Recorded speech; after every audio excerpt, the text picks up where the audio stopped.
Bonjour tout le monde. Donc aujourd'hui, j'ai voulu faire en fait, c'était pas prévu de faire une vidéo, mais j'ai vu un commentaire sur le groupe Apple en panne. On va dire pas qui m'a dérangé, mais quelqu'un qui disait que normalement pour lui, en fait, un fer à souder, ça reste un fer à souder. C'était dans une publication dans laquelle on parlait, euh, quelqu'un demandait des avis par rapport à une station de soudage et tout ça. Alors, pourquoi il y a une différence déjà de prix entre un fer à souder et un autre? Par exemple, on peut trouver des fers à souder à 19 euros chez Leroy Merlin. Pourquoi celle-là, il est moins bien qu'une station à soudage qui coûte 400 euros, 500 euros, 1500, voire j'ai vu certains à 8000 euros. Alors, la différence, déjà,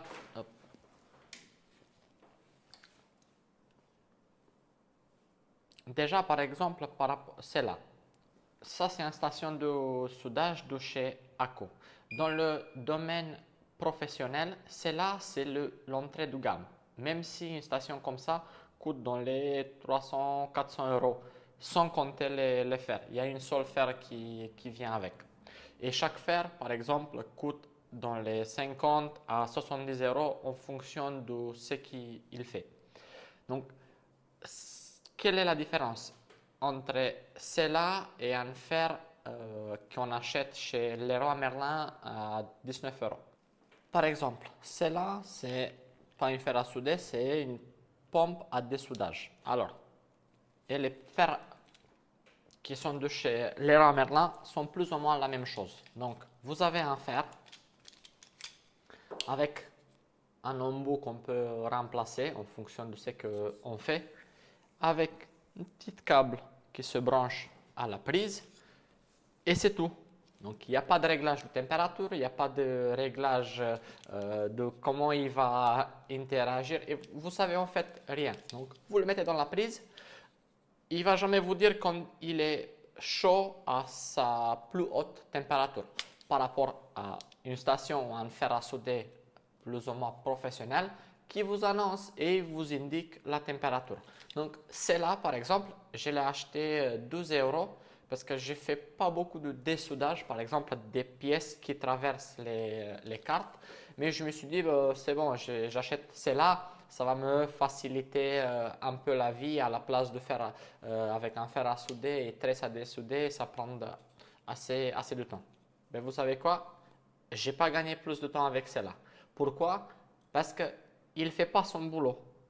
Et aussi, j'ai attendu 10 minutes environ pour être au plus chaud par rapport à une station ou un fer à souder un peu plus professionnel qui va chauffer le fer dans le GBC par exemple, il le chauffe en 12 secondes.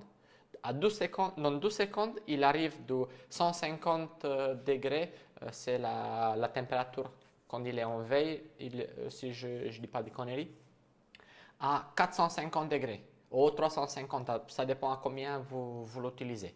Donc, c'est là, c'est pas que on va dire, c'est pas des mauvaises qualités, mais si vous êtes professionnel et vous voulez travailler en mode pro, vous n'allez pas acheter des choses comme ça ou des stations bas coût à 60 euros. Tu as une station de air chaud et un fer à souder. Il faut mettre un peu de l'argent si vous voulez faire des choses propres. Et aussi si vous voulez faire un bon boulot et perdre le moins de temps possible. Parce que dans tout ça, pourquoi ils sont chers? Cet prix-là, en fait, on le paye aussi. De un, c'est la marque. Ils ont une certaine réputation qu'ils sont bien, ils ne vont pas tomber en panne d'ici 6 mois. Et aussi, ils sont efficaces. Qu'est-ce que je comprends par efficacité? C'est que, par exemple, à la place de perdre 10 minutes le temps qu'il chauffe, en 2 secondes, il est chaud. Je sais quand il est chaud, je sais à quelle température il est. Un autre gain en efficacité, c'est que on a mis le fer sur la pièce, l'étain il est fondu de suite quoi. Il y a pas, on cherche pas à voir qu'est-ce qui se passe, comment ça se passe. Alors un autre détail. Donc un autre détail, les pannes. On a plusieurs types pour différentes choses qu'on veut faire. Facile à enlever. Par exemple, même si le fer il est chaud, ils ont bien pensé à avoir une petite poignée et on ne va pas se brûler les doigts. 19 €, tu as deux vis des deux côtés. Il faut les enlever. Il faut prendre une pince ou je ne sais pas quoi pour enlever et mettre un autre. Donc déjà, enlever les deux vis ou desserrer les deux vis, enlever l'embout, mettre un autre, déjà c'est une perte de temps par rapport à ça. Et c'est bon. Et je peux continuer. Et au bout de quelques secondes, il a chauffé. L'autre, tu l'as sorti de la prise parce que tu ne vas pas l'enlever en étant branché. Voilà. Ça d'un côté. D'un autre, la qualité du travail. J'ai vu des cartes mères qui sont arrivées chez moi et on voit la qualité du travail des personnes qui ont travaillé avant moi. On voit que l'étain, il est tiré, il n'est pas bien soudé. Et ça, c'est pas seulement que, déjà peut-être c'est un manque d'expérience pour la personne qui l'a fait, ou il n'a pas tous les outils. À prendre en compte en fait que les outils, c'est pas seulement, il ne faut pas regarder seulement le prix. Par exemple, tout au début, moi aussi j'ai parti sur le moins cher. Mais au bout de 2 ou 3 semaines, j'ai tout abandonné et j'ai parti sur le premier, on va dire sur la première grande marque que je pouvais me permettre et le premier fer qui est plus ou moins professionnel. Donc c'était pareil, c'était toujours du ACO, c'était un FX 951. Je crois que je l'avais payé 120 € et chaque panne que j'avais acheté c'est 30 € plus ou moins dans ces eaux-là. Mais j'étais satisfait par exemple par ma station d'air chaud.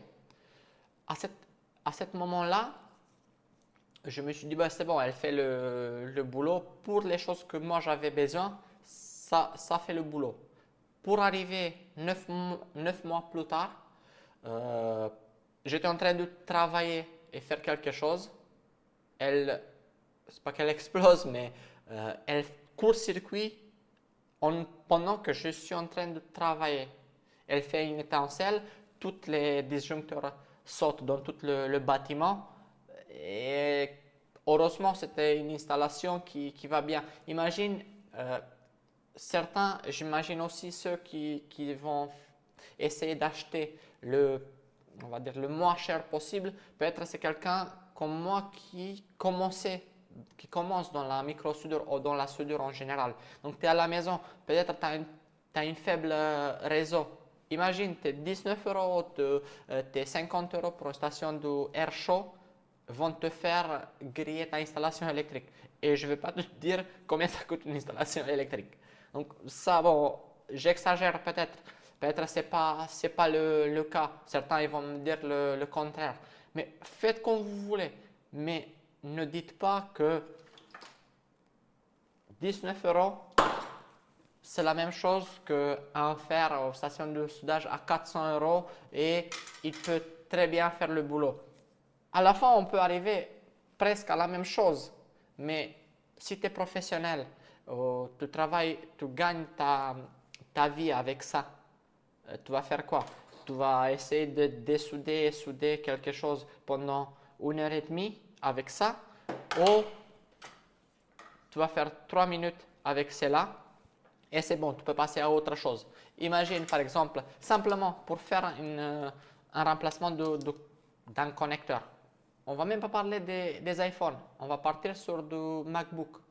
Mais ils sont petits, il te faut quelque chose avec un embout spécial. Des fois, il te faut que tu ailles à une certaine température, par exemple à 300 degrés, pas plus, parce que tu abîmes le plastique. Celle-là, bah, je ne sais même pas à combien il va, parce qu'il n'y avait aucun notice avec. C'était station à dessoudage, station pompe à dessoudage, point barre, c'est tout. Donc, faites comme vous voulez, mais ce n'est pas seulement le prix, comme je disais tout à l'heure. Il faut prendre en compte le temps qu'il nous fait gagner, la qualité et la durée dans le temps. Si tu l'utilises pour faire du Raspberry Pi ou faire des petits circuits imprimés pour te divertir et tu le touches une fois par mois ou 3 fois dans l'année, ben, ça ne sert à rien d'acheter un ACO ou un GBC ou un VLR pour 500 €. Il n'y a pas besoin. Mais si tu veux faire quelque chose de propre et tu fais ça chaque jour, achète déjà un matériel de qualité. Et pour pousser encore le vice dans des choses que, on va dire, je suis plus ou moins d'accord, à la place de te payer une formation à 2000 € la semaine, vaut mieux mettre la tête 2000 € dans des outils professionnels, achète 2-3 cartes mères et commence à regarder 2-3 vidéos sur YouTube et apprendre un peu et en fait, fais un peu ta main. Et après, essaie de faire une formation qui va t'aider, bien sûr. Je ne dis pas que ça n'aide pas, mais une formation, par exemple, à 5 jours pour 2000 €, il ne va pas te changer la vie. Ce n'est pas comme ils disent dans leur petite publicité, tu vas vite rentabiliser ta formation en micro-soudure parce qu'en moyenne, c'est à 100 € la réparation. Et avec 20 réparations, c'est bon, c'est remboursé. Mais il faut trouver les 20 réparations. Et aussi, il faut trouver les personnes qui te font confiance à faire tes petites micro-soudures avec du matériel de chez Leroy Merlin ou, je sais pas, acheté sur AliExpress. Donc, prenez ça en compte. Et aussi, prenez en compte que moi aussi, j'ai commencé du bas il n'y a pas si longtemps que ça. Mais la priorité pour moi, c'est les outils. Je préfère ne pas me payer 100, 200, 300 € en plus cette mois-ci, mais m'acheter un bon fer à souder parce que je sais qu'il sera rentabilisé. Par exemple, cette station que je l'ai depuis 3 ans ou 2 ans et demi plus ou moins, elle est remboursée, elle était remboursée dans la première semaine. Donc, on ne va pas chercher plus loin que ça. Et voilà, c'était mon petit râlement de la journée. C'était une vidéo qui n'était pas prévue. Il y aura d'autres parce que je n'ai pas fini avec les formations. À bientôt.